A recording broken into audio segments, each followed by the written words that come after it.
said that, what we sort of do in here probably isn't necessarily, you guys studying. It's kind of getting you in the position so that when you do study, you're kind of, you know what to focus on, you know some of the big themes. But having said that, I understand that people have to go, or people have to, you come and go when you can, obviously just, I think I had somebody last year who was like, I said that once, and they were like, in and out, like 4 times, like taking calls and stuff like that. I'm just like, well, if you're that distracted, then maybe not the best one to come that day. But like I said, you guys are here, it's your time, so you guys kind of lead the pack, so to say. And like I said, normal days, we'll be here a little bit longer today. We're going to have to bust out a little bit early, so we'll probably just do a quick little intro, 15 minutes or so, to just kind of get you in the right direction, get you all your packets, get you everything you need to go before we go forward here.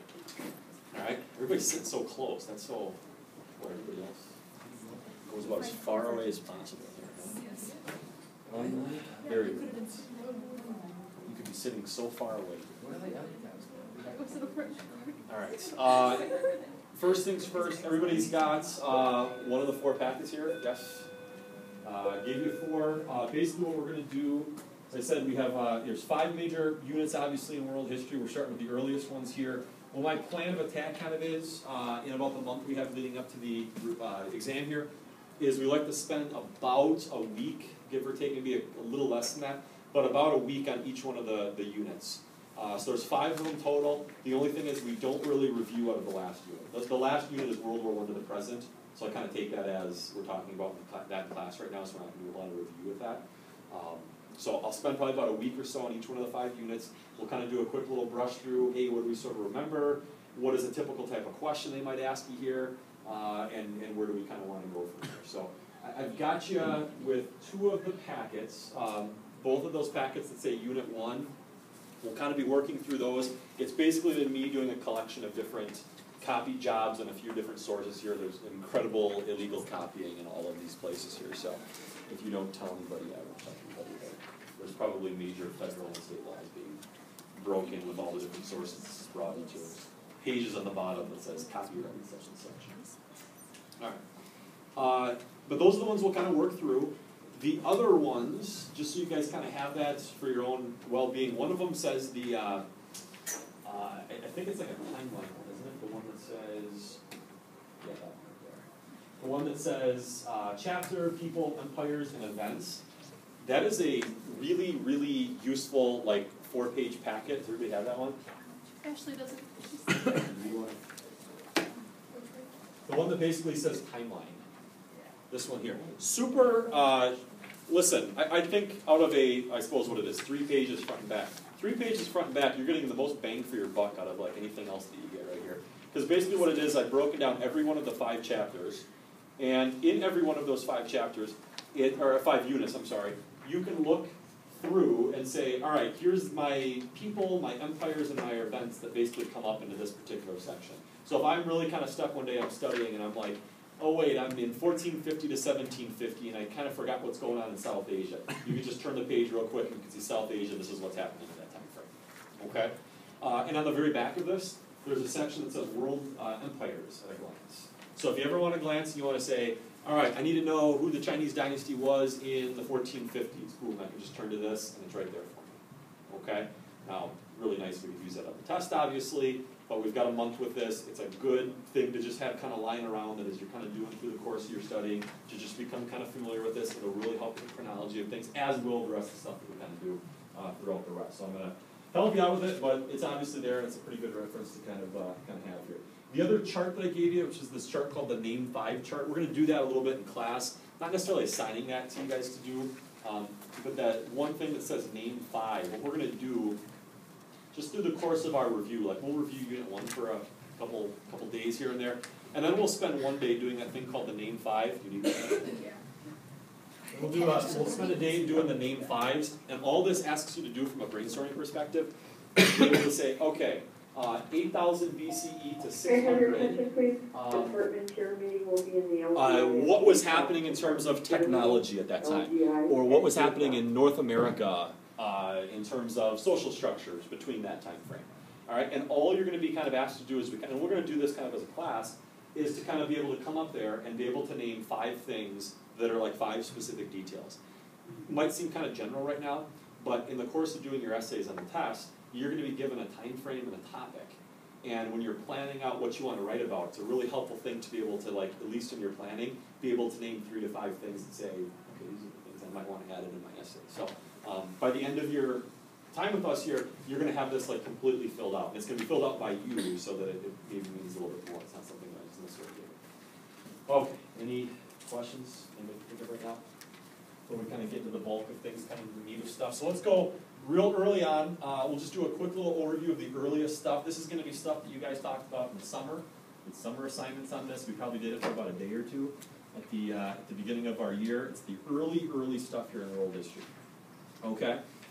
First era, world history, as we kind of said before, 8,000 BCE to 600 CE. You guys remember the distinction CE, BCE? Remember what they stand for again? They're not doing before Christ and all that stuff. It's common era, right? Before common era, and common era is that kind of non-religious, just kind of generality, even though it means the exact same things that BC and AD, which we're a little bit more familiar with, kind of means. All right, so our first era, 8,000 to 600. Of our 5 eras here, this is definitely the what of the 5, from a time standpoint. It's the biggest. It's the most amount of years. Now, what you're looking at is probably 19 multiple choice questions in the test out of this era. So think about it, 19 multiple choice questions. What's our thought? Actually, no, less than that. I should say less than 20%. So 20% would be 14, probably less than that. Probably 11 to 13 multiple choice questions on this unit. So if we know that, it's the type of questions they're most likely to ask you. It's going to be big. It's going to be general. It's not going to be like King Hammurabi's favorite breakfast entree or something like that. It'll probably be something about Hammurabi's code and how it was. Well, we'll get into that a little bit later. But Hammurabi's code and how it was different for different social classes. That whole song and dance. Dr. T. Hey, did you tell them the big news for this year? Get to use a note card on the exam? Didn't tell them that yet? No. The gentleman's a pretty funny guy, isn't he? Mr. Bo, you look like you're right at home back there. Oh, I'm just blending in. He is. That's what people have got the skill of learning. Does that work for you, by the way? Did you get my email? Don't listen to Mr. Tillman. He's a notorious fibber here. All right. So not a lot of not a lot of specific questions, but rather a lot of kind of big picture stuff. Can you guys take a look at this one here real quick? We're going to page through a couple of things that I kind of prepared for you. If you guys look at that foundations unit, what I did for you is I've got the first, what are about 1, 2, 3 pages that are basically a description of, if you read it, it's a general description of this entire era, which is 8,000 years of history, 8,600 years. There's a general description of the political, global trends, economic trends, all right? If you guys look at it, I've got like 4 pages of reading right there, which, let's think about this. 4 pages of reading for 8,600 years of history, that's probably a pretty good read to kind of just like bounce through, because it basically gives you what the general, more or less concepts are of this unit. I would say, listen, somebody said before, should we reread like every single one of our chapters we've ever read? Holy cow, it's like a 1,000-page book. You're going to reread a 1,000-page book in a month here? Maybe if you're like in prison or something, and you have all sorts of time to read and work out, everything like that. You got something for me? But probably not the most efficient use of your time. So I say a really efficient way to look at things is to be able to kind of bounce through an entire unit like this in 4 pages and say, okay, what are the general things that I should kind of be getting from this? Okay? Now, if you guys want to page ahead a couple more to, I think it's like 3 or 4 pages in, the bottom of it says page 10, even though it's not really, there isn't, like, it's just where it's copied from. The bottom of it says page 10, in the middle it says foundations, 8,600. Okay? It tells you that this is 19 to 20%, that we were supposed to spend about 6 weeks of our class on it. We did, actually. All right? And if what I'm basically giving you, and I'm not actually sure if I'm supposed to give this to you or not, but what you guys are reading right here is the exact thing that they gave me to say this is what your students are expected to know to get ready for this test. All right? So I thought, what's the best idea? I'm just going to give that to them. All right? So see where it lists here, 1, 2, 3, 4, 5, 6, 7. This is what they're saying when they made up the test. They're like, students are expected to know these things. Okay? So let's kind of bounce through them and see kind of what we know and maybe what we don't know. The first one says locating, everybody see where I'm at, where it says locating world history in the environment and time. All right, so the first 3 things they want us to know about are environment, time, and diverse interpretations. So let's start with the first 2, time and environment. time gets into this idea called periodization. In other words, they want us to know a little bit about why did we start with this date of like 8,000 BCE? Why did we go to 600 CE? And you guys remember those other dates that we kind of go, 600 to 1450, 1450 to 1750? They want us to know about why are they picking those dates? Why did some guy like world history genius just say, no, we're going to start it at 15,000 BC? Why did we start at 8,000 BC? Why did we divide it up that way? So let's think about some of the first things that were kind of happening in world history here. What's probably our first, we said before, like biggest monumental event at like beginning of time, well not beginning of time, but earliest thing that maybe we ever talked about? The agricultural revolution. I would say, yeah. The earliest thing that you probably get any question on whatsoever, and I think it's probably pretty safe to say you will get probably like a question on it. I don't think they're probably going to go more than one on it. Probably going to give you a question on the agricultural revolution. Now, we got a good date for the agricultural revolution. Is it exactly 8,000 BCE? Remember the thing is with the, remember the thing, George, you said about the agricultural revolution before? Is it an exact date? One date for it?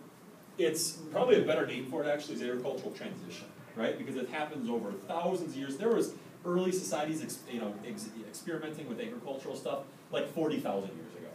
And it happened over tens of thousands of years. Safe bet, generally speaking, is somewhere between like 15,000 BCE to about 8,000 BCE, roughly speaking. Now you guys will notice that the earliest stuff you really got to know in this class is 8,000.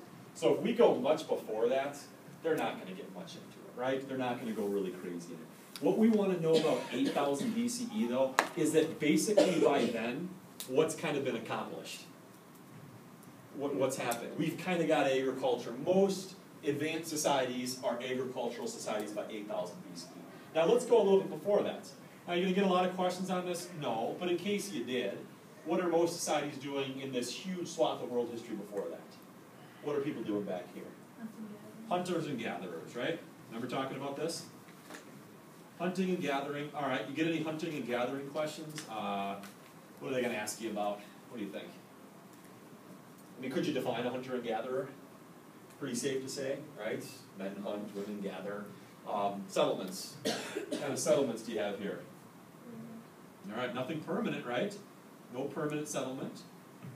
Okay. By the way, does another name for hunter and gatherer, by the way, if you have no permanent settlement, what's that mean? Nomads, right? So these people are nomads. By the way, there's still nomads throughout history. You bet. A lot of people continue to be nomadic. Look at the Mongols, for instance, right? Mongols into the 1200s, they're still nomadic. You can go actually take a look at the plains of Mongolia and parts of Western China that you can still see nomadic or semi-nomadic, probably is a better definition for them. People still in the world today. But back then, all right, they're nomadic. They are, generally they have animals that they utilize, right? They're going to herd animals in some cases, but they're going to be nomadic, no permanent settlement. All right, what did we say? Being nomadic, no permanent settlement. What did that do as it related to social classes? We were talking about this? Yeah, Madison. Men and women were equal. Yeah. Now we're not going to say like everything was perfect and there was like total 100% equal. So we use like the term general. There was general, what we would call equality in terms of both social and gender. Now it's not to say men and women were exactly the same. Remember, we never want to use extreme statements here. We want to say, generally speaking, men and women had probably a little bit more gender equality, right? Because think about it. A nomadic family depended on the man to go hunt just as it did the woman's prowess and expertise to gather, whatever the case is. Social classes. Why would we say there really wasn't a lot of differences between people? What didn't we really have yet? We don't have land yet, right? Land is probably the #1 source for wealth in a society, but we don't have land. So the only thing that probably differentiated people was probably a couple things. Number one, if you were a great warrior, so if you're a better warrior than somebody else, that might put you in higher esteem. Or if you're female, you know what it typically was?